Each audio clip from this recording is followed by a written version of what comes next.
Sunita here, and welcome to the final episode of this season of The Money Tree. Today we take a look at Malaysia's shoe manufacturing industry and how it's faring in today's global economy. We've also got an interview with the Deputy Minister of Malaysia's Ministry of International Trade and Industry, Datuk Haji Ahmad Husni Hanazla. Coming up, a look at planning weddings. Do you do it yourself or do you hire an expert? Will you decide after this story?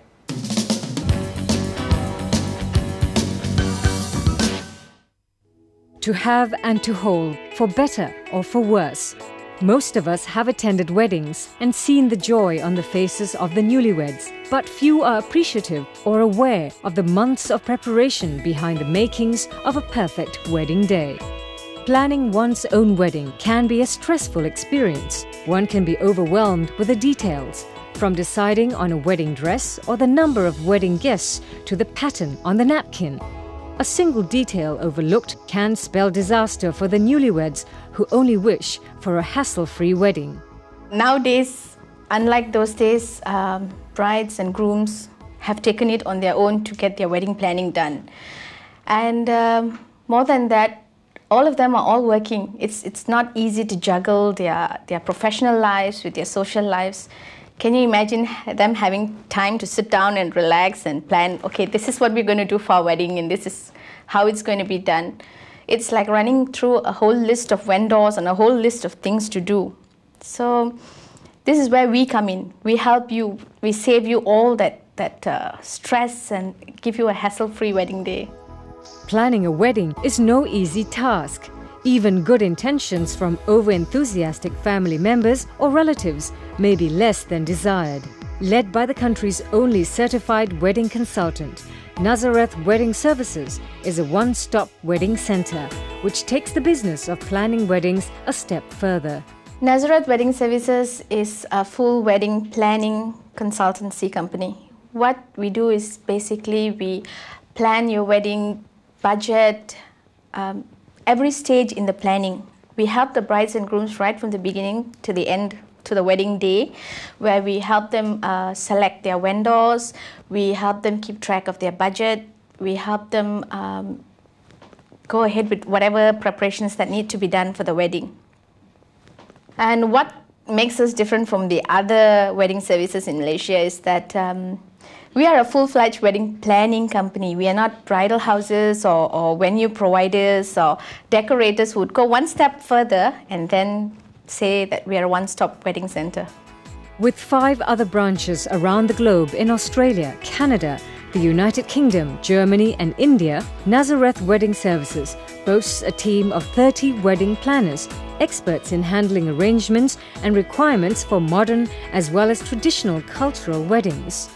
Our coordinators are broken up into teams, and for the Malay weddings, you would have a ma andam, or rather a person who is very, very well versed with all the steps that involve a Malay wedding, right from the mandi susu, the lulur, and every other thing, you know. And for the Indian wedding, there is somebody who is well versed with the Indian culture, just like the Chinese and foreign weddings. Nazareth Wedding Services are also prepared to explore ideas for those who need a little help and creativity on how to pop the question. We're actually coming up with something new. We are trying to help guys propose to their girls, right? This is very, very accepted in foreign countries where they are actually courting a girl and they haven't asked them to marry. So we'll set the mood and set the right timing and help them actually go up to the girl and propose to them in a very, very special way. With an average of 120 to 150 weddings per year under its belt, Nazareth Wedding Services certainly knows its business and, more importantly, understands that a match made in heaven equally deserves a wedding made in heaven.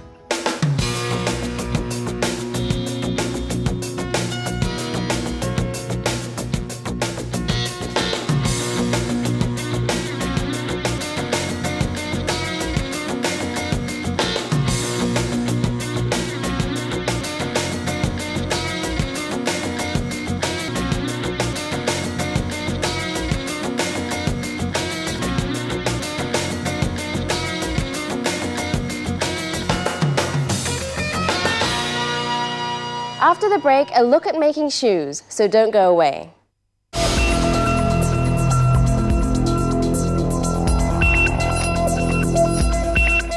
While most people may have heard of London-based Jimmy Choo or Made in Malaysia brand Louis, few are aware that there's been a thriving shoe manufacturing industry in the country.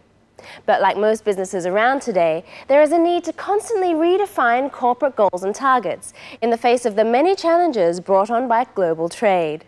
How is the Malaysian shoe industry keeping up with the times? And how has it fared in its efforts to move Malaysia up the value-added supply chain? Well, here's the story.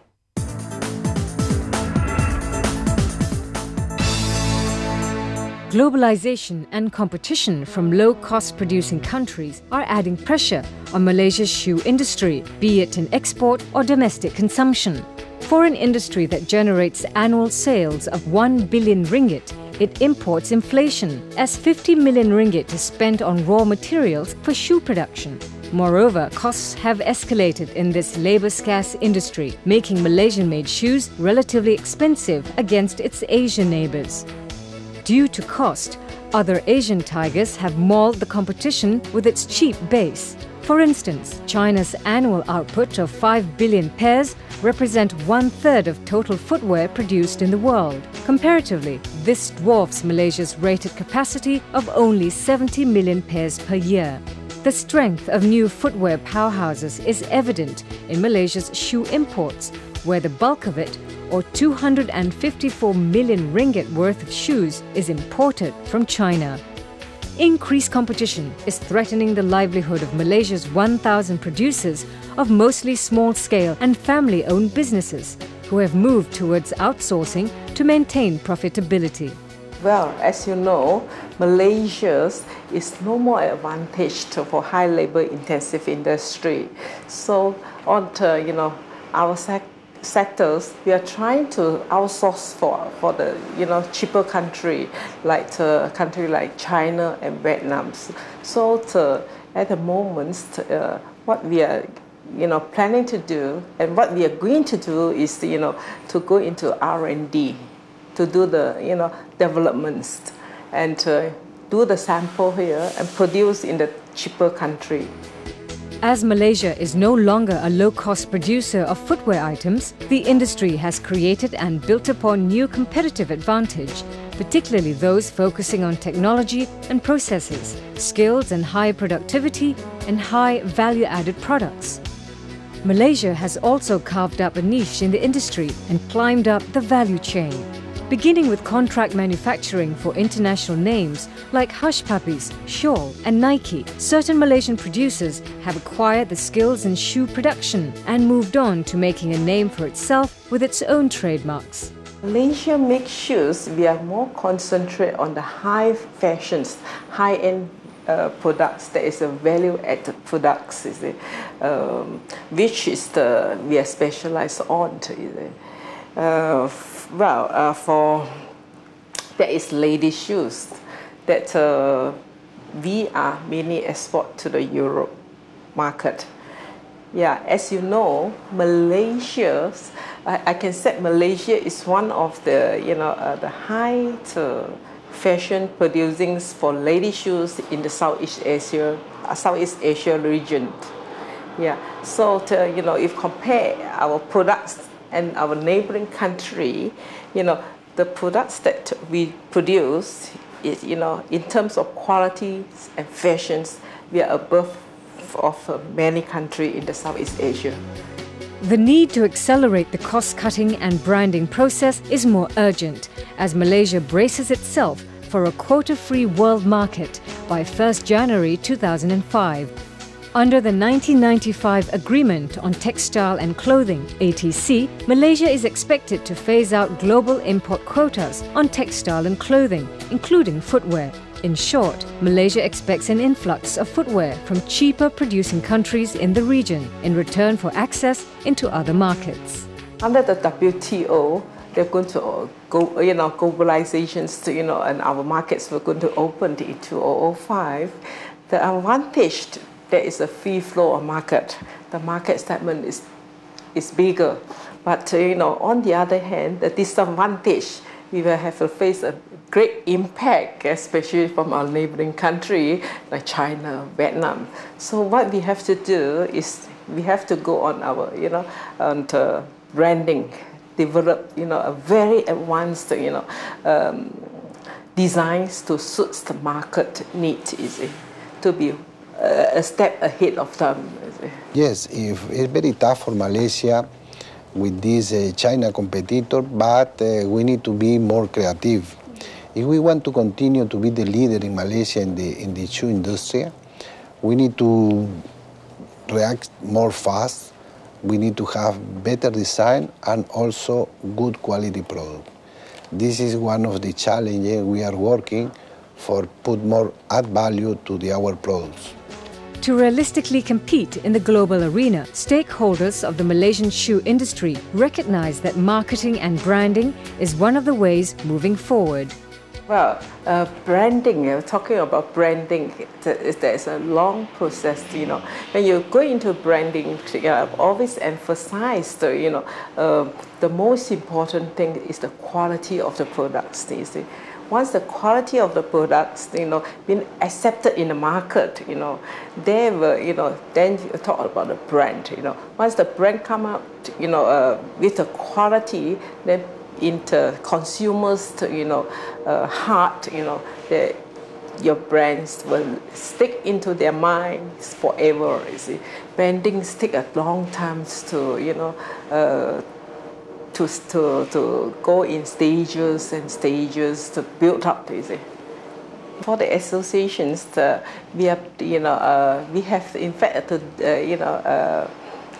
organized a lot of events and also seminars talking about branding, how to, how to put your brand, in a consumer's heart.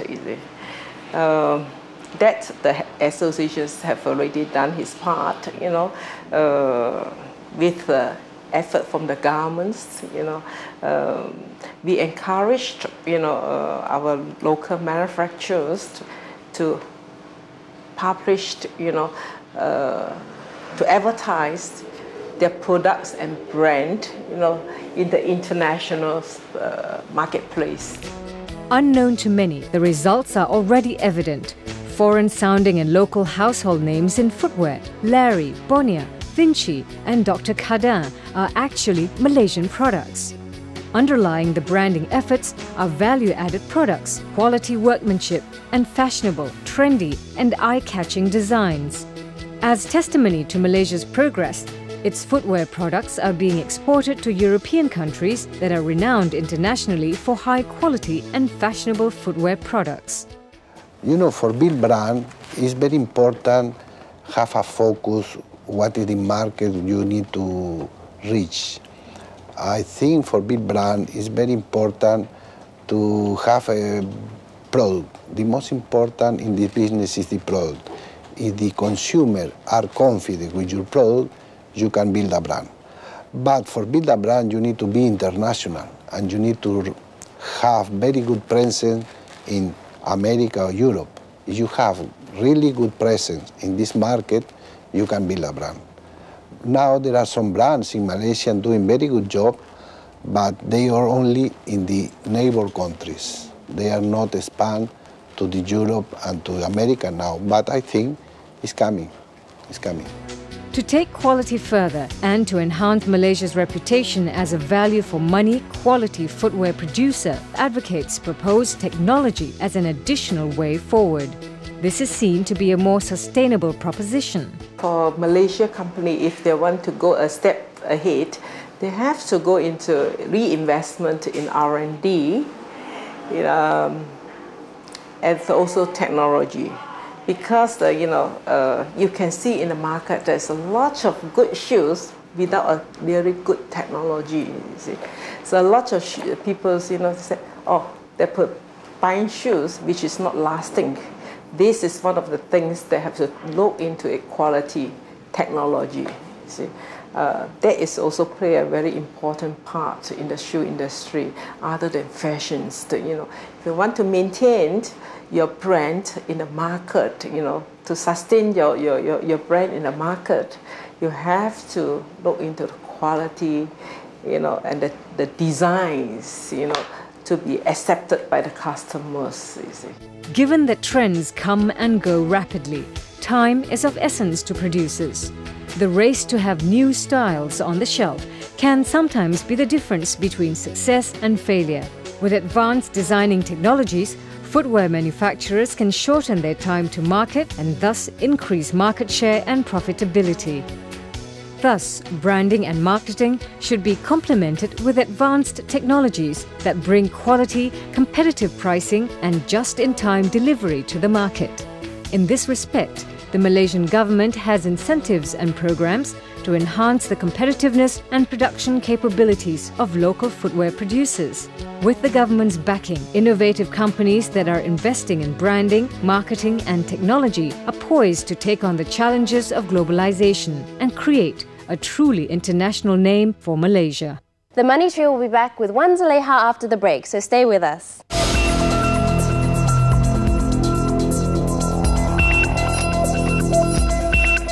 On Outlook today, we are privileged to speak to Yang Berhormat Datuk Haji Husni Hanadslah, the Deputy Minister of International Trade and Industry. Let's see what he has to say.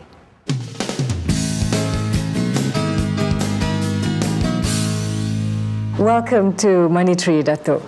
Now, I'd like to ask, how has your experience as Chairman of MarTrade helped you in your current position as the Deputy Minister?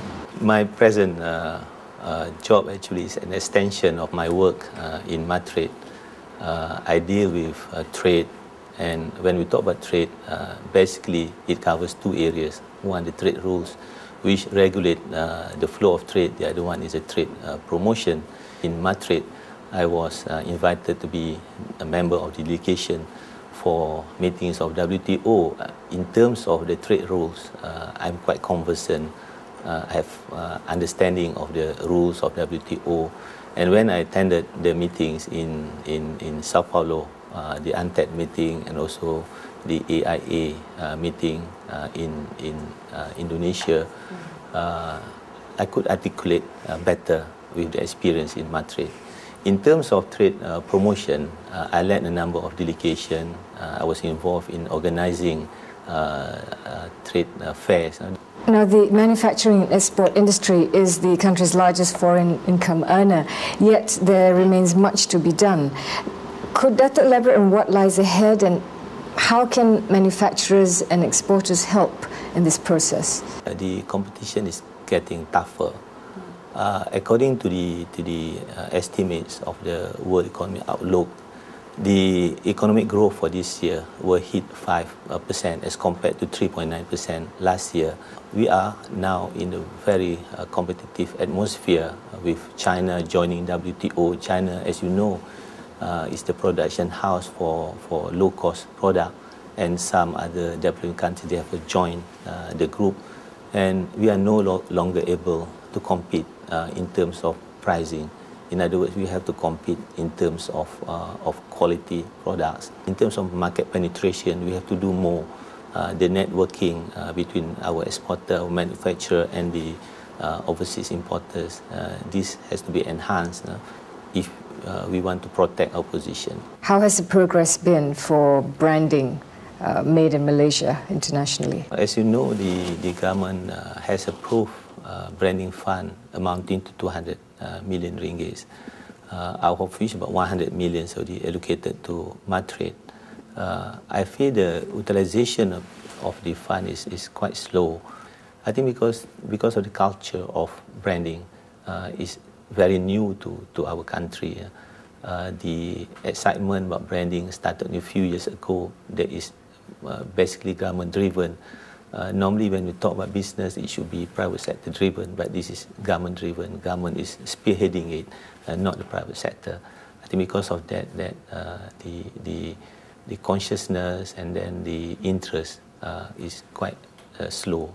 In Malaysia, we have not yet reached the heights of being able to claim international and widespread awareness for individual brands such as Nike or IBM, Coca-Cola, and all of that. Do you think we'll get there, and how can we get there?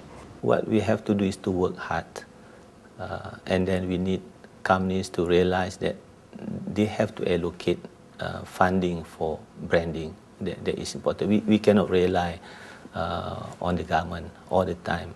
In terms of Malaysian branding, actually there are some of our brandings having presence in the global market.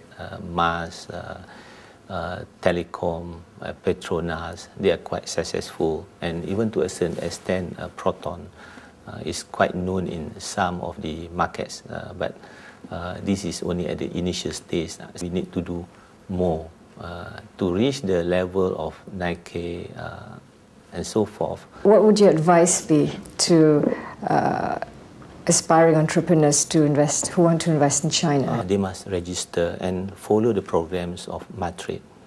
We organize workshops and seminars of opportunity doing business in China, because China has got 33 regions.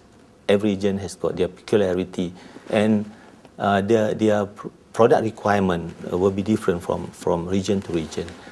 Presently, we are very strong in terms of inputs, material inputs for their industrial development, community-based, our high-end construction materials. I can see that for the future, there are opportunities in the halal hub. There are many Muslims there, and in fact, we don't consider halal product only for the Muslims. The non-Muslim also take halal products, and then we are looking at franchising some of our products in China. And so, finally, what words of encouragement do you or the ministry have for the Malaysian entrepreneur? I would propose them to register with Matrade. We have two categories of members. One that are already exporting to the international market. The other one is those who would be exporting